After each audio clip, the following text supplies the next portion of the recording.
I'm now joined by Professor of Political Science, Peter Mathews, who's in Long Beach, California. He's the author of the recently published book, Dollar Democracy. And many thanks indeed for joining us on World News. So the analysts are working on overdrive now to find out the explanation for why Donald Trump made this shock victory in the US presidential elections.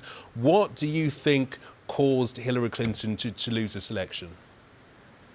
Well, there were several things. I mentioned a few months ago, throughout the last 2 months, that this could be a Brexit election, similar, number two. In other words, we're looking at lots of dissatisfaction, a lot of anger at the fact that working middle class and working poor people lost jobs that were good manufacturing jobs in the heartland, in those states like Pennsylvania and Michigan.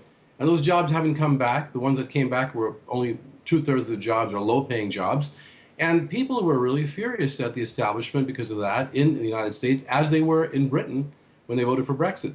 So I had predicted some of that as a good possibility. Of course, much of us are also, we thought Hillary Clinton could do well because she had the machine behind her. She had the two presidents behind her. She had Bernie Sanders.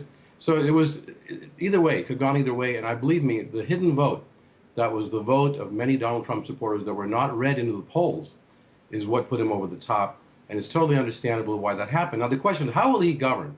Will he govern in an inclusive way to bring people together, or continue to be divisive when his rhetoric was such in the primaries, where he talked about blocking illegal immigrants from coming here and building a wall and deporting 11 million of them?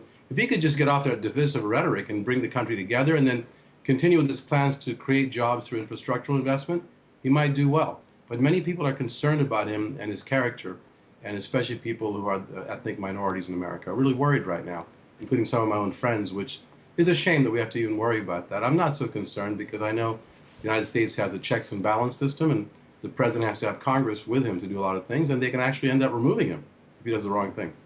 And Professor Mathews, I mean, America is now deeply divided. It's not just across the states, so the red lines and the blue lines, there are divisions with religion, ethnicity, race and gender. So will he be able to heal the wounds, to bring people together, as he promised in his victory speech?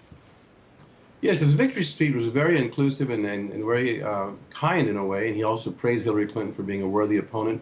I think if he sticks to the issues of rebuilding the economy, bringing those jobs back and being inclusive and also investing in infrastructure and, changing the foreign policy of the United States to some extent to turn more toward the people here and to accommodate other countries to a certain extent, to working with Russia, for example, as a partner to smash ISIS and to not be so harsh on Russia and start a new Cold War. He thinks that we went too far with beginning a new Cold War after the Soviet Union disappeared. If he could do those things, then people will see him as a successful leader. But he's only got a couple of years to do it, because right now he's got the Republican Senate and the House, and this is the best opportunity for him to try to go forward in a positive way, an inclusive way, and unite the country. So will he be able to deliver on the promises that we heard during this election campaign over the course of the last year or so, namely the building of a wall between the United States and Mexico, for example? No, I don't think he'll be able to run that wall. It's going to cost dozens of billions of dollars, first of all, physically speaking. And secondly, he wouldn't really need to do that, because if he can renegotiate the trade agreement on NAFTA, it'll help to balance out the trade between the two countries and create more middle-class jobs in Mexico and the United States, which will then keep many undocumented workers from having to come across the wall in the first place. So fair trade as opposed to free trade, that's what he should be talking about. He's talked about it a little bit in the campaign, so he needs to implement those policies.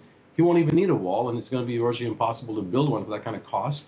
And to deport 11 million undocumented people, it's impossible. I don't think he's going to focus on that too much right now. That was an electoral gimmick as well, I believe. OK, Professor Peter Mathews, Professor for Political Science, many thanks for joining us and sharing your insight into this. My pleasure. Thank you so much.